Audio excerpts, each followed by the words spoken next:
Assalamualaikum warahmatullahi wabarakatuh. Apa kabar semuanya? Oke, pada sesi kali ini kita akan belajar mengenai salah satu jurnal khusus pada perusahaan manufaktur, yaitu jurnal khusus pembelian. Untuk materi ini ada pada praktek akuntansi perusahaan manufaktur pada kelas 12. Nah, untuk kalian yang ingin belajar mengenai jurnal khusus pembelian untuk perusahaan manufaktur, silahkan disimak ya penjelasan dari materi hari ini. Oke, yang pertama kita akan masuk pada pengertiannya terlebih dahulu. Jadi jurnal pembelian itu merupakan jurnal khusus yang ada dalam perusahaan manufaktur, di mana dia itu digunakan untuk melakukan pencatatan terhadap transaksi pembelian yang dilakukan perusahaan secara kredit ya.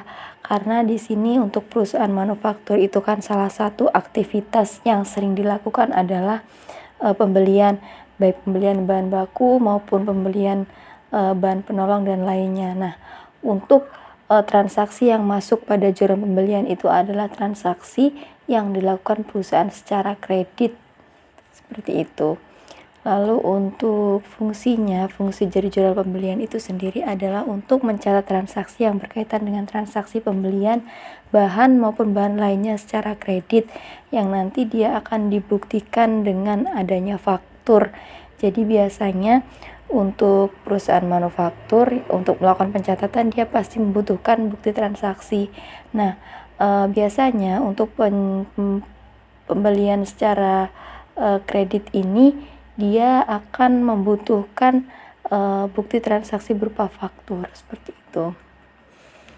Lalu untuk selanjutnya apa saja sih transaksi yang masuk ke dalam jurnal pembelian? Oke, yang pertama di sini adalah pembelian bahan baku yang dilakukan secara kredit.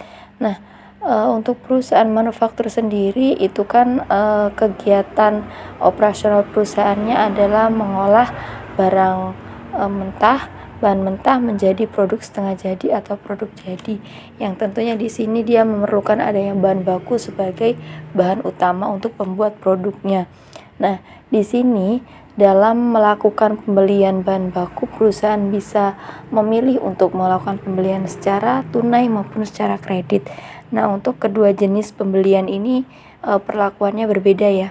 Kalau untuk pembelian tunai dia akan masuk kepada jurnal pengeluaran kas. Kenapa? Karena dia mengeluarkan kas di situ. Nah, untuk pembelian bahan baku secara kredit di sini dia akan masuk ke jurnal pembelian karena di sini dia akan menambah hutang dari perusahaan itu sendiri. Lalu transaksi lainnya adalah pembelian baik itu perlengkapan, peralatan maupun aset lainnya yang dilakukan perusahaan secara kredit itu juga masuk ke dalam jurnal pembelian. Seperti itu. Lalu untuk formatnya sendiri itu bisa bervariasi ya, tergantung dengan kebutuhan perusahaan itu sendiri, tapi secara umum ada beberapa akun yang wajib diberikan untuk mengisi kolom pada format jurnal pembelian. Nah, untuk kolom yang paling kiri itu adalah tanggal, jadi tanggal transaksi atau tanggal di dalam bukti transaksi. Di sini faktur itu tanggal berapa nanti kita isikan di situ. Lalu keterangannya kita bisa isikan dengan kita membeli dari PT mana seperti itu. Lalu di sini untuk bagian debitnya ada bahan baku dan perlengkapan pabrik. Di sini kalau kita membeli bahan baku dan perlengkapan pabrik secara kredit. Lalu ada perlengkapan kantor juga, dan ini ada serba-serbi. Nah, serba-serbi di sini fungsinya adalah untuk dilakukannya pencatatan pembelian secara kredit yang tidak masuk pada bahan baku maupun pada perlengkapan. Jadi kalau ada pembelian lain yang tidak masuk kedua akun itu kita bisa tuliskan di kolom serba-serbi ini sesuai dengan nama akun dan jumlahnya berapa. Nah, di situ untuk sesi debit. Nah, untuk kreditnya hanya ada satu akun ya, yaitu utang usaha. Karena kalau kita melakukan pembelian secara kredit, itu yang jelas bertambah adalah utang usahanya. Berbeda kalau kita melakukan pembelian secara tunai, maka yang akan berkurang adalah kas kalau kita melakukan pembelian secara kredit, utang kita akan bertambah. Seperti itu. Oke, itu untuk format jurnal pembelian ya. Lalu kita sekarang akan mencoba untuk melakukan pencatatan ya dari transaksi-transaksi yang ada. Untuk yang pertama, kita lihat di sini pada tanggal 6 Desember 2022 dibeli kain dari PT Makmur secara kredit seharga 3 juta rupiah. Nah, di sini ada kuncinya ya. Secara kredit. Kalau sudah beli ditambah secara kredit, dia secara otomatis akan masuk kepada jurnal pembelian. Nah, untuk jurnalnya sendiri seperti ini. Nah, tanggalnya dituliskan di sini ya, 6 Desember 22 kita beli dari PT Makmur.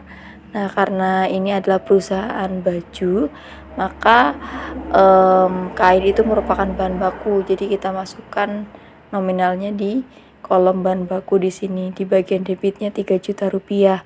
Lalu untuk bagian kreditnya itu adalah utang usaha 3 juta rupiah, karena memang pada jurnal pembelian ini di bagian kredit hanya ada utang usaha, jadi semua transaksi akan menimbulkan bertambahnya utang usaha dari perusahaan. Nah, lalu untuk transaksi yang kedua pada tanggal 9 bulan 12 2022 dibeli secara kredit dari PT Angkasa Alat Tulis Kantor seharga 1.500.000. Nah, ATK di sini ini masuknya pada perlengkapan ya.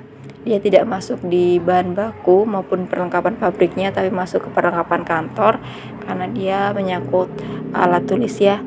Nah, di sini bisa kita tuliskan tanggalnya 9 Desember 2022 PT Angkasa di debit perlengkapan kantor senilai 1.500.000 rupiah. Lalu utang usahanya juga dikreditkan 1.500.000 rupiah. Seperti itu. Lalu transaksi yang ketiga pada tanggal 13 Desember 2022 dibeli secara kredit dari CV Raya perlengkapan pabrik seharga 2.500.000 rupiah. Nah, untuk tanggalnya silahkan dituliskan di sini 13 Desember 2022 kita beli dari CV Raya perlengkapan pabrik ya tadi senilai 2.500.000 rupiah. Maka di sini juga akan menambah utang usaha kita di bagian kredit 2.500.000 rupiah. Nah, untuk transaksi yang keempat itu dibeli benang dari CV Jaya secara kredit seharga 2 juta rupiah. Maka jurnal yang akan kita catat adalah di sini tanggal dituliskan 14 Desember 2022. Lalu dari kita belinya dari CV Raya ya. Nah, di sini tadi kan benang itu termasuk bahan untuk membuat kain ya. Nah, nanti dia masuknya ke sini. Perlengkapan pabrik, bahan baku dan perlengkapan pabrik senilai 2 juta rupiah. Lalu bagian kreditnya sama seperti tadi, utang usahanya bertambah 2 juta rupiah. Nah, untuk yang terakhir adalah tanggal 16 bulan Desember 2022 dibeli bahan baku benang dari PT Makmur secara kredit ya seharga 4 juta rupiah. Oke, bahan bakunya bertambah lagi di kolom sini. Ini senilai 4 juta rupiah. Lalu di bagian kreditnya seperti yang tadi itu adalah hutang usaha sebesar 4 juta rupiah. Nah, itu untuk pencatatan secara pembelian secara kredit ya. Nah, setelah ini kita bisa langsung rekap, jadi nanti bisa ketahuan berapa total dari masing-masing akun. Kita mulai dari bagian debit terlebih dahulu. Di sini untuk bahan baku dan perlengkapan pabrik kita tambahkan ya 3 juta ditambah 2,5 ditambah 2 juta ditambah 4 juta. Nanti hasilnya akan menjadi 11.500.000 rupiah untuk bahan baku dan perlengkapan pabrik. Oke, yang kedua adalah perlengkapan kantor. Di sini senilai 1.500.000 ya totalnya. Nah, di sini kalau kita perhatikan untuk bagian debit itu totalnya adalah 11.500.000 rupiah ditambah 1.500.000 rupiah, totalnya 13 juta. Lalu untuk bagian kredit sendiri untuk utang usaha ini juga langsung bisa kita tambahkan, jadi 3 juta ditambah 1.500.000 ditambah 2.500.000 ditambah 2 juta ditambah 4 juta, hasilnya 13 juta. Ini untuk yang bagian kredit. Jadi bagian debit dan kreditnya itu balance ya. Nah, untuk jurnal pembelian ini merupakan jurnal khusus yang nantinya dia juga akan diposting ke dalam buku besar. Nanti dalam memposting ke dalam buku besar tinggal kita masukkan saja totalnya atau jumlah yang tertera di akun pada jurnal khusus pembelian ini. Jadi kalau misalkan ini merupakan bahan baku, ya sudah tuliskan saja ini karena ini sudah hasilnya. Jadi sudah direkap dari transaksi selama 1 bulan, seperti itu. Begitu juga untuk akun utang usaha dan perlengkapan kantor, seperti itu ya.